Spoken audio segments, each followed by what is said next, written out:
Hello, nice to meet you. I am Dr. Kim. Hello, I'm Kim Ki-won from Richgo. In the third quarter of this year, our country's economy grew by only 0.1% compared to the previous quarter. In fact, I had expected around 0.5%, but since it fell slightly short of expectations, I feel it's difficult to be optimistic about the future situation. So today, I would like to discuss the low economic growth rate. Personally, I feel a bit heavy-hearted. This is because I want to share good news. But all I keep hearing are recent bad stories. Personally, I am living with more tension than ever.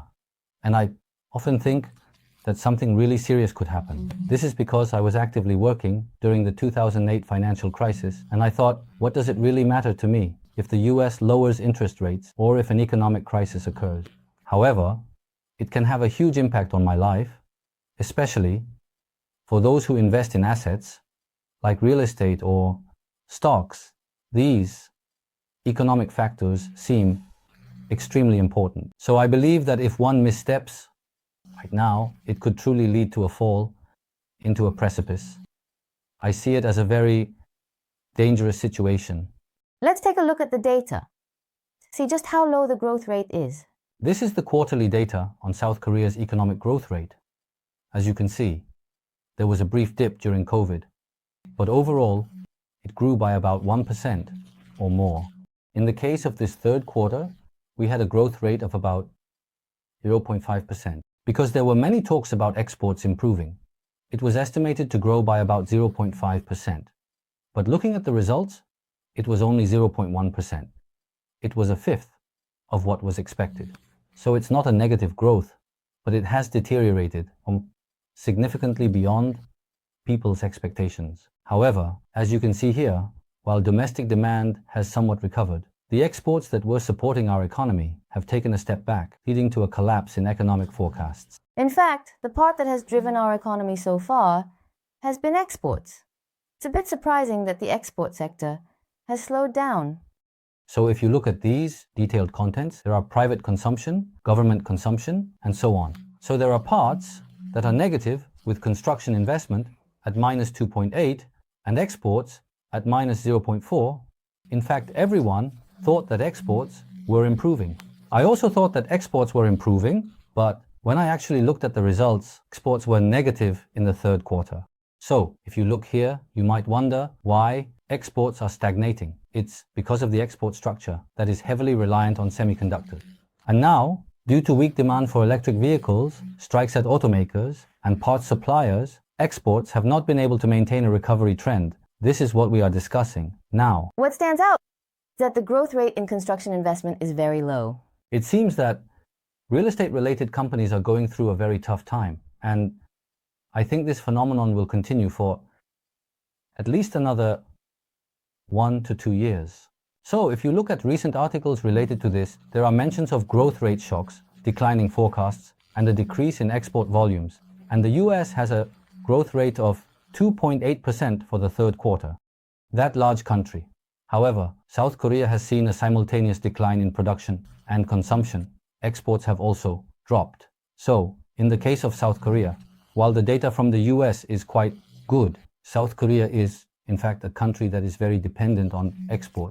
So, exports are said to be the pillar of the South Korean economy, but they have declined. Both domestic demand and exports are falling together. So, the economy is continuing to head in a negative direction. What I think is that real estate accounts for 80% of the total assets in South Korea. This is too much on one side. Real estate. Since everything is focused on real estate, it should actually have a proper proportion, allowing various industries to activate and grow together with the economy. However, since it is now overly focused on real estate, some people still expect a rise, and those who advocate for a decline may misunderstand and ask why we want South Korea to fail, or why we talk about falling real estate prices. Why would we want the South Korean economy to fail? I live in South Korea and want the real estate market to rise more than anyone. However, various indicators show that we are in a very dangerous situation right now. Moreover, it is an extremely abnormal situation for real estate to account for 80% of total assets. What is supporting this? It's being barely sustained by enormous debt, John's loans, mortgage loans, and various special provisions. But this situation looks extremely dangerous. So let me ask you all. So, is it normal for real estate to rise to 85% or 90% instead of just being at 80%? Then, wouldn't that be even more dangerous? It's not that I want South Korea to be in a bad situation. Rather, I see the dangerous circumstances approaching, and I hope that even one less person suffers because of it. I think it would be good to understand that I'm broadcasting with that mindset. What worries me is that I know the current export situation is not good. However, we will be affected by the US, and depending on the election results, our exports might become even more difficult. Right now, the results are not out yet, but if Trump becomes president, wouldn't it be really intense? Then it will be more blocked. Exports, right? After all, Trump is skilled at extracting money. So, how much money do you think he will try to take from Korea? In fact, these aspects are very concerning. So I looked at the recent IMF data. They projected the global economic growth rate for 2025. So it shows what will happen in July and October of 2024 and how it will look next year in July and October. But if you look at it, the world is almost unchanged. Then it seems that the US will decline a bit. That's the current projection, right?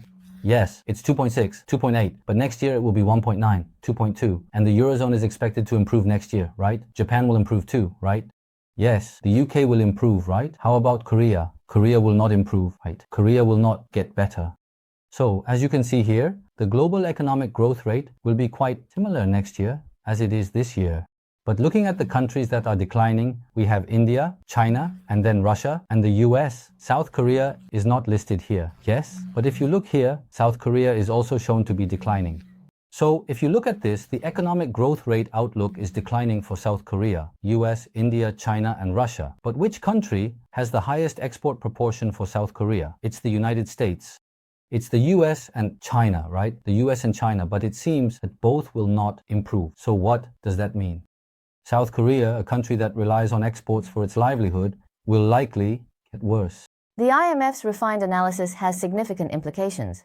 I think this result will likely provide direction for our policies. So, exports have been somewhat poor, but is domestic demand just as bad?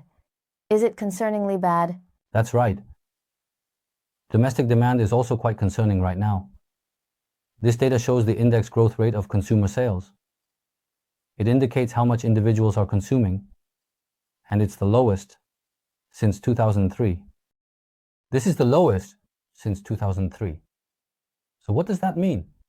It means that the current domestic demand slump is very serious. Do you remember what happened in 2003? You were still young back then, so you might not know well, right?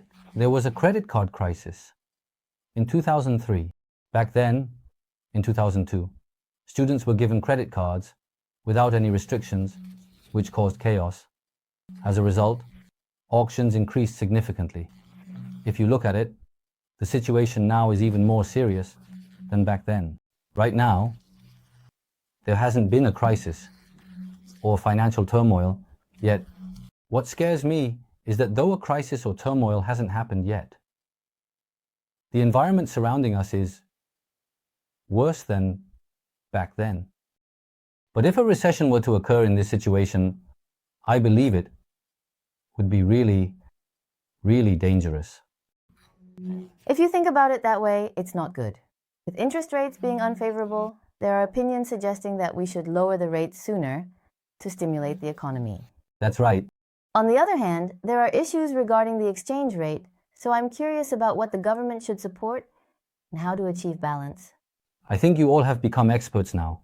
What you're saying is very professional, so we can't do this or that. The economy is really tough right now, so we actually need to lower interest rates to improve the economy a bit and inject some vitality. But the problem is that now, the issue of the exchange rate is coming up again. Just a little while ago, the exchange rate was almost 1301, and now it's nearly 1381. They say the 1400 range is risky. Yes, there are talks that it is very risky, but if we lower the interest rates from here, then what happens is that the interest rate difference between Korea and the United States will widen. So what does that mean? Then the exchange rate can rise. If the interest rate difference widens, we can't do this or that. So, as you can see here, if we raise interest rates to stimulate the economy, the exchange rate goes up. This could lead to more problems. But if we raise interest rates to stabilize the exchange rate, then the economy, which is already struggling, could face even deeper recession. So we can't do this or that, and the Bank of Korea is probably having a really tough time right now. But now, what we are discussing in this broadcast is not just empty talk. I think many of the viewers watching this broadcast are feeling it deeply, and I sense that we are gradually sinking into a swamp. So, the Korean economy is heading into a very dangerous situation in 2024. But what does the IMF say? They say that the Korean economy will be worse in 2025 than in 2024. Next year will be worse for you all. On top of that, both domestic demand and exports are currently in a simultaneous recession. The US needs to lower interest rates, but because the interest rate difference between Korea and the US is very large, it won't be easy for Korea to continue lowering rates unless the US does so significantly, right? Because then the US would strongly lower interest rates. Then, as the US lowers interest rates, Korea will also lower rates, which means the probability of a sharp rise decreases. But what do you think about the recent trends in the US bond market? Bond yields are rising again. So there are talks that there won't be any more rate cuts. And I want to say that you should forget about the low interest rates of the COVID era. That won't happen anymore. I truly believe we are at a significant turning point where the world is completely changing after about 40 years. For the past 40 years, the world has been living in a peaceful and stable environment with stable prices. But I believe the future will not be easy at all. It really won't be easy.